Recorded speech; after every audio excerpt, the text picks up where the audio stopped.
Konnichiwa minasan. Watashi wa Rani Sensei to moshimasu.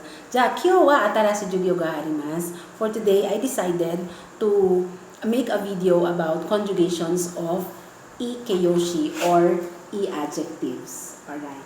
Because I believe some of you are having difficulty in memorizing the conjugations of the adjectives. So for today, let us talk about the conjugations of keiyoushi.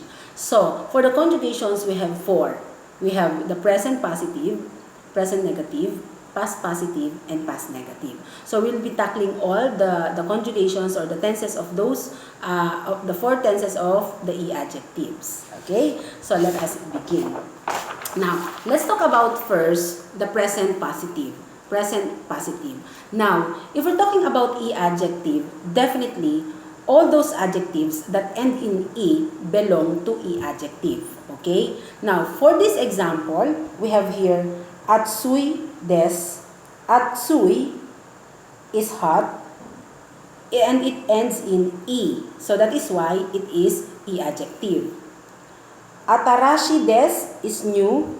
It ends in so it belongs to adjective. Komakai desu is detail. It ends in so definitely it belongs to adjective.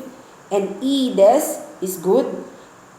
Ends in so definitely it belongs also in the category.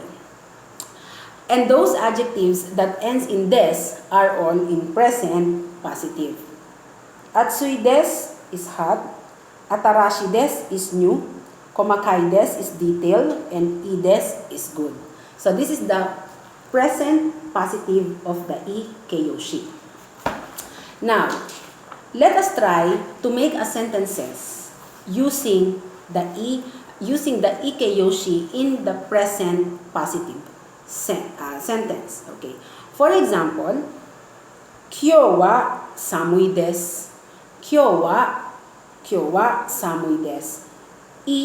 And des, so present positive. How do we say it in English? It is cold today. It is cold today. Hi. For the second sample, ima isogashi desu. Ima isogashi desu. In English, I am busy now. I am busy now. The third example is shiken wa muzukashi desu. Shiken wa muzukashi desu. In English, the exam is difficult. Now, in remembering the conjugation of the adjective, it will be very important for you to translate it in English.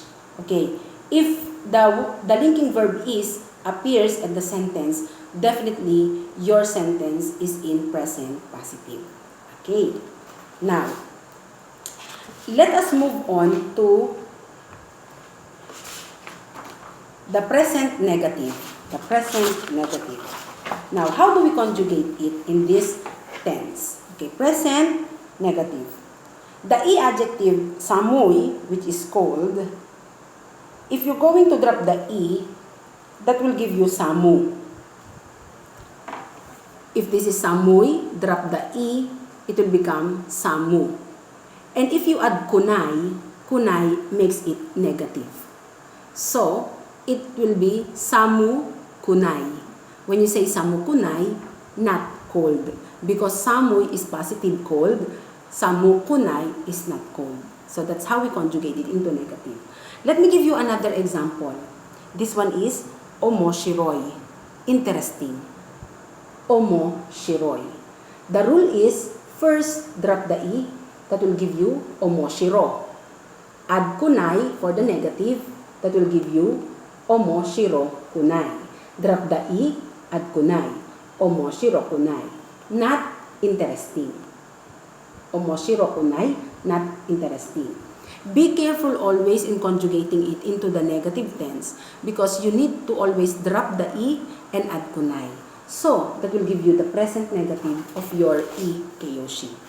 Now, it is vital or ideal or also to practice different keiyoushi. If you practice to make it into negative tense or conjugate it. Now, For this example, I have here takai. Okay, so let us try to conjugate takai into negative that will give you high. Taka kunai. Taka kunai means not high. Taka kunai. How about this one? Yasui. Yasui. What is the negative present of yasui? That will give you yasu kunai. Yasu kunai means not cheap. Tsumetai. Tsumetai. It will become, what is the negative?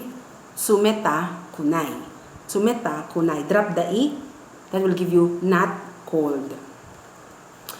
We have furui. Furui means old. I adjective. Drop the i.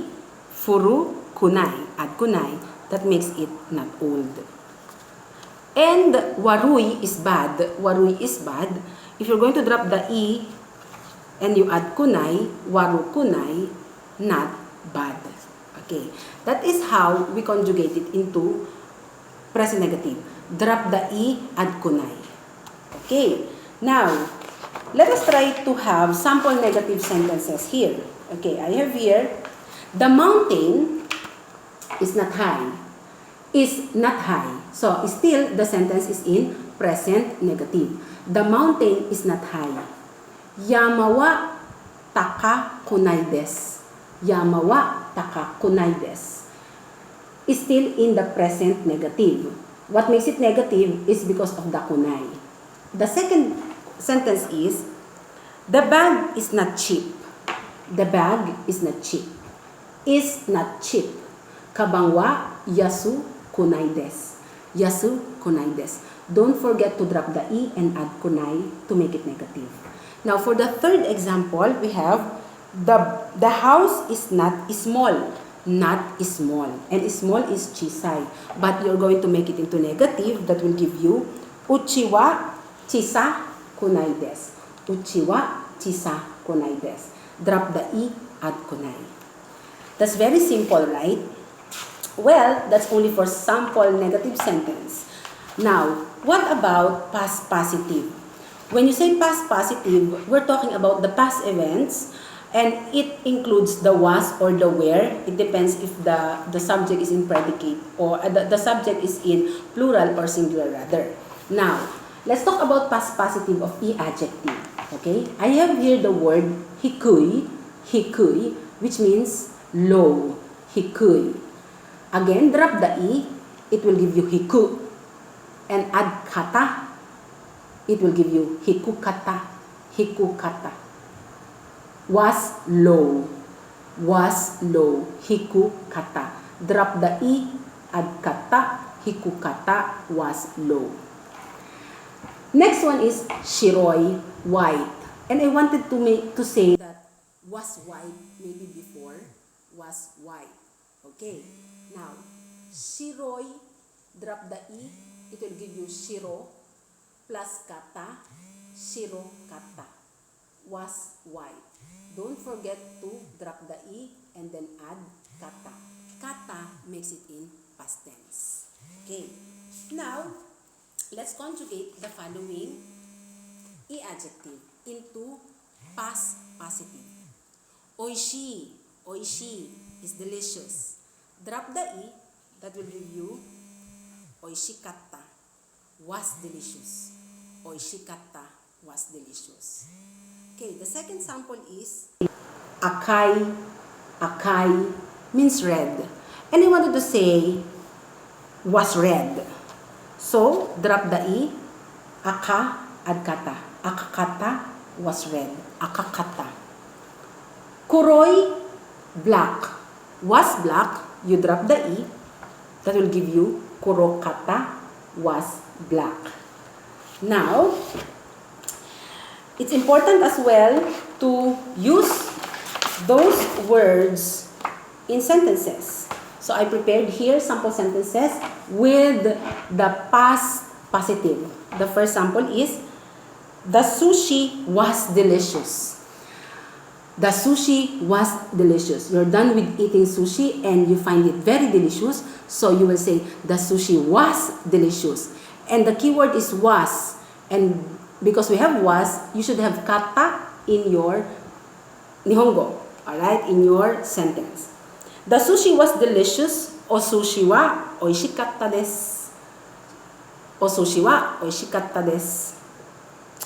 Let's go to the second sentence. The house was small. The house was small. Uchi wa chisakatta desu. Uchi wa chisakatta desu. The exam was easy. The exam was easy. Shiken wa yasashikatta desu. Shiken wa yasashikatta desu.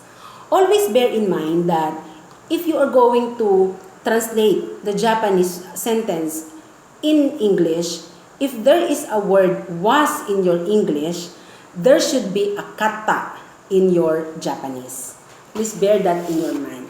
You commit it to your memory. And finally, let's go to the last part, last conjugation, the past negative. Past negative. It was already in the past and you did not do it. Okay? So, how do we conjugate it? For example, I have here omoshiroi. Omoshiroi is interesting. You drop the e, that will give you omoshiro. And to make it in the negative past, kunakata. Kuna from kunai. Remember earlier, kunai means negative. And kata makes it past. So, if they join together, that will give you omoshiro kunakata. Omoshiro kunakata was not interesting. Was past, not negative. Was not interesting. Okay? Now, let's proceed to the next example. Yasui, yasui. Cheap. Was not cheap. Drop the e. That will give you yasu. And kunakata. Kunakata is equals to yasu kunakata. Yasu kunakata was cheap. Alright, so yasu kunakata, kunakata, kunakata makes it into past negative. Now, you try to do the following. You conjugate it. Amai. What is the past negative of amai? Okay, very good. Ama kunakata. Ama kunakata. How about karui? Karui. Okay, karu kunakata. Karu kunakata was not light. How about the last one is hayai, fast or early. Hayai was fast, was not fast rather. So that will give you haya kunakata. Haya kunakata was not fast. What was not fast? Okay. Now, I think it's important to use it in sentences. Let us have sentence number 1. The package was not heavy. The package was not heavy. Nimotsu wa omokunakata desu. Nimotsu wa omokunakata desu. Negative past. The weather was not warm. The weather was not warm. Tenki wa atataka kunakata desu. Tenki wa atataka kunakata desu. The wasabi was not spicy. The wasabi was not spicy. Wasabi wa kara kunakata desu. Kara kunakata desu. Hi. So for today's video, we covered the 4 conjugations of the keiyoushi or e-adjectives. For the first one, we have the present positive. We have des. For the present negative, we have kunai. Drop the e, add kunai. For the past positive, drop the e, add kata. And for the past negative, drop the e and then add kunakata to your keiyoushi. And it's also important to note that the conjugation of e-adjective versus na-adjectives are not the same. Maybe I will tackle the na-adjective conjugations in my future videos. Thank you for watching my video today, and please don't forget to, if you find this video very useful to you on your Japanese lesson or Japanese study, kindly click the link, watch me on my YouTube channel, and don't forget to subscribe. You can also share this video with your friends and those people you know that are learning Japanese language. Thank you for your time. Otsukare-sama deshita.